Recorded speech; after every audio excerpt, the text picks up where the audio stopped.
88 ming dollarga 6 ta xonali patkulich xonadonni obzor qilib ko'rsataman. Xo'p, aytaman, 5 ta qurilgan ekan, 2 tasi sotilgan, 3 tasi qolgan. Xonadonlarimizda fasad qismlari ham polni bitgan.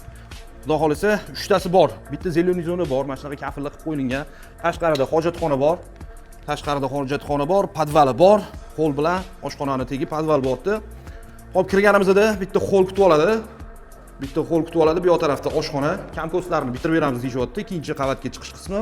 Xo'p, bu yoqda yana bitta xona bordi, havo aylanadigan joylarigacha tashab ketilgan bordi. Bu yerda bitta hojatxona. Bu yerda yotoqxona, o'zini sanuzuli bilan birga kompostlarni bitirib beramiz deyapti. Xo'p, orqa tarafdagi havo aylanadigan joylarni ham bitirib qo'yilgan. Xonadonimizda Nazarbekning postidan kiriladi. Harakatda, yangi mostdan shundan chiqqanda Peshexodniy ko'chada taxminan 8 metr atrofida kiriladi. 88 ming dollarga.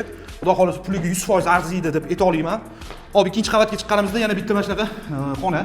Remontlari zo'r holatda bo'lyapti. Bu ikkinchi xona, ikkinchi qavatdagi. Bunisi sanuzul bo'lyapti, kattagina. Bu yoqda 3-chi xonamiz bo'lyapti.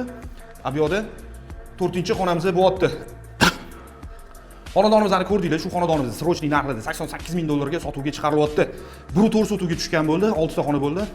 Xo'p, ikkita sanuzul, ikkita hojatxona, oshxona, podval, hamma shart-sharoiti bor. Mahalla zo'r mahallani ham bir videoda ko'rsatib o'taman. Zo'r mahallada joylashgan. Aloqaga chiqinglar, srochniy baraka qo'riladi.